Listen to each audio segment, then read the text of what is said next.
ಈ ಪ್ರಕರಣವನ್ನ ದಿಕ್ಕು ತಪ್ಪಿಸ್ತಿರೋದು ಯಾರು ಅಂತ ಹೇಳಿ ದಿಕ್ಕು ತಪ್ಪಿಸ್ತಾರೋ ಒಂದು ಸಮುದಾಯನೇ ಇದೆ ಪಾಸಿಬಲಿ ಕೊಲೆಗಾರರ ಪರವಾಗಿ ನಡೀತಾ ಇರೋವಂಥ ಏನಿದೆ ಅವ್ರಿಗೆ ಇದನ್ನೆಲ್ಲ ಮಾಡ್ತಾ ಇದ್ದಾರೆ ಸರ್. ಕಲೇರಿ ಪೆಟ್ರೋಲ್ ಬಂಕ್ ಆಗದಿಲ್ಲ, ಕಲೇರಿ ಪೆಟ್ರೋಲ್ ಬಂಕ್ ಹತ್ರ ಒಂದು ಮಗುವಿನ ಹೆಣ ಊತಾಕಿದ್ದಾರೆ ಅಂತ ಅವನೇ ಸ್ಟೇಟ್ಮೆಂಟಲ್ಲಿ ಕೊಟ್ಟಿದ್ದಾನೆ ಭೀಮಾ ಸರ್. ಅದನ್ನು ಇದುವರೆಗೂ ಟಚ್ಚೇ ಮಾಡಿಲ್ಲ ಇವರು. ಆಮೇಲೆ ಇದನ್ನು ಅಗದಿಲ್ಲ ಅಂತ ಅಲ್ಲಿನವ್ರು ನನಗೆ ಮೆಸೇಜ್ ಮಾಡಿದ್ದಾರೆ ಇದ್ರ ಬಗ್ಗೆ ಪ್ರಶ್ನೆ ಮಾಡಿ ಅಂತ. ಸೊ ಸರ್ ಅಲ್ಲಿ ಪ್ರೈಮಾ ಫೇಶಿಯಾ ಸಾಕಷ್ಟು ಎವಿಡೆನ್ಸ್ಗಳು ಸಿಕ್ಕಿದೆ, ಪಳೆಯುಳಿಕೆಗಳು ಸಿಕ್ಕಿದೆ. ಆಮೇಲೆ ಇದು ಮುಚ್ಚಾಗ ಸಮಯನೂ ಅಲ್ಲ, SIT ಕ್ಲೋಸೂ ಆಗಲ್ಲ. SIT ಕ್ಲೋಸ್ ಆಗ್ತೀವಿ ಅಂತ ಏನಾದರೂ ಸರ್ಕಾರ ಕೊಲೆಗಾರ ಪರವಾಗಿ ನಾವು ಕೆಲಸ ಮಾಡ್ತೀವಿ ಅಂತಂದರೆ ಖಂಡಿತವಾಗಿ we will challenge this SIT closure in before high court of Karnataka ಅಥವಾ ಸುಪ್ರೀಂ ಕೋರ್ಟ್ ಮುಂದೆ ನಾವು ಚಾಲೆಂಜ್ ಮಾಡ್ತೀವಿ. ಡೆಫಿನೆಟ್ಲಿ ಕೋರ್ಟನ್ನು ಇಂಟರ್ವ್ಯೂನ್ ಮಾಡ್ತೀವಿ, ಕೋರ್ಟ್ ಮಾನಿಟರ್ ಇನ್ವೆಸ್ಟಿಗೇಷನ್ ಮಾಡಿಸ್ತೀವಿ. ಸರ್ಕಾರದ ಕೈಯಿಂದ SIT ಬಿಚ್ಚೋಗುತ್ತೆ. ಈಗಲಾರು SIT ರಿಪೋರ್ಟಿಂಗ್ ಟು ಗೌರ್ಮೆಂಟು, ಆಗ they will report only to high court. ಆ ಸ್ಥಿತಿಗೆ ಬರಬೇಕು ಅಂತಂದರೆ ಈ ಹುಚ್ಚಾಟವನ್ನು ಮೆರೀಲಿ ಸರ್. ಪ್ರಾವಿಷನ್ ಅಂತೂ ಇದ್ದೇ ಇದೆ. Yes, okay. ಮೊದಲನೇ ದಿನವೇ ಏನೋ ಅನಾಮಿಕ ವ್ಯಕ್ತಿ ಹೇಳಿದ ಹಾಗೆ ಇಲ್ಲಿ ಒಂದಷ್ಟು ಹೆಣಗಳನ್ನು ಹೂತು ಹಾಕಿದ್ದೀನಿ, ಸಾಕ್ಷಿಗಳು ಸಿಗುತ್ತೆ ಅನ್ನೋದು ಒಂದು ಕಡೆ. ಅದಾಗಿ 2 ದಿನ 3 ದಿನ ಆದ ತಕ್ಷಣವೇ ಅಲ್ಲಿರುವಂತಹ ಸ್ಥಳೀಯ ಧರ್ಮಸ್ಥಳದಲ್ಲಿ ಸ್ಥಳೀಯ ಇರುವಂತಹ ಗ್ರಾಮಸ್ಥರಾಗಿರ್ಬೋದು ಅಥವಾ ಗ್ರಾಮ ಪಂಚಾಯತ್ ಸದಸ್ಯರಾಗಿರ್ಬೋದು, ಇಲ್ಲ ನಾವು ಅಂದರೆ ಇಲ್ಲಿ PM ರಿಪೋರ್ಟ್ ಮಾಡಿನೇ ನಾವಿಲ್ಲಿ ದಫನ್ ಮಾಡಿಸಿದ್ದೀವಿ ಅನ್ನುವಂಥ ಮಾಹಿತಿ.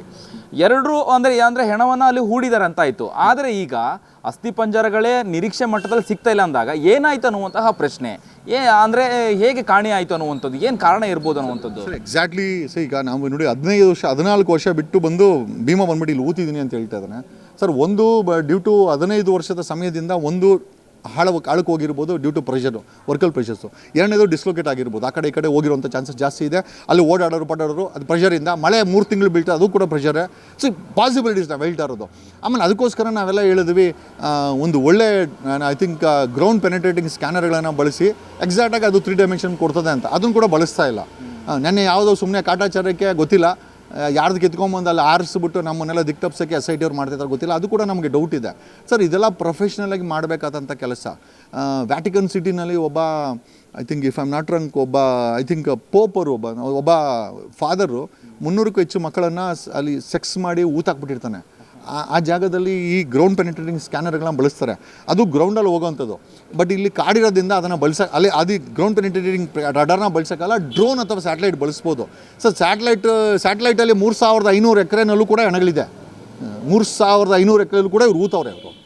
ಅಲ್ಲಿ ಎಲ್ಲ ಮ್ಯಾಕ್ಸಿಮಮ್ ಊತಿದ್ದಾರೆ, ಎಲ್ಲ ಕಡೆ ಇದೆ ಸರ್. ಇದು ಪ್ರೊಫೆಷ್ನಲಾಗಿ SIT ಅವರು I think ground penetrating scanner ಕಂಪ್ನಿಗಳ ಜೊತೆ ಒಪ್ಪಂದ ಮಾಡಿಕೊಂಡು ಗೌರ್ಮೆಂಟ್ ಹತ್ರ ಫೈನಾನ್ಷಿಯಲ್ ಸ್ಯಾಂಕ್ಷನ್ ತಗೊಂಡು ಸರ್ಕಾರ ಇಚ್ಛೆ ಇಟ್ಟು ಇದನ್ನು ತನಿಖೆ ಮಾಡಬೇಕೇ ಹೊರತು ಬೀದಿಗಳಲ್ಲಿ ಮಾಧ್ಯಮಗಳಲ್ಲಿ ನಾವು ಡಿಸೈಡ್ ಮಾಡುವಂಥ ಫ್ಯಾಕ್ಟರ್ಸ್ ಅಲ್ಲ ಸರ್ ಇದು. ನಾನು 86 kg ಇದ್ದವಳು 71 kg ಬಂದಿದ್ದೀನಿ. ವಯಸ್ಸಾದ್ಮೇಲೆ ಸ್ಮಾರ್ಟ್ ಆಗಿ ಕಾಣ್ತೀರ ಅಂದ್ರೆ ಜಿನ್ನಿ. 126 kg ವೇಟ್ ಇದೆ. ನಾವು ಈಗ 114 kg ಲೆಕ್ಕ ಬಂದಿದ್ದೀವಿ. ಯಾವುದೇ ಸೈಡ್ ಎಫೆಕ್ಟ್ ಆಗಿಲ್ಲ. 84ರಿಂದ 50 kg ಬಂದೆ. ಆಮೇಲೆ ಸಣ್ಣಗೆ ಫಿಟ್ ಆಗಿದ್ದೀನಿ. ಅದಕ್ಕೆ ನಾನು ಯೂಸ್ ಮಾಡ್ತಾ ಇರೋದು ಜೀನಿ ಸ್ಲಿಮ್.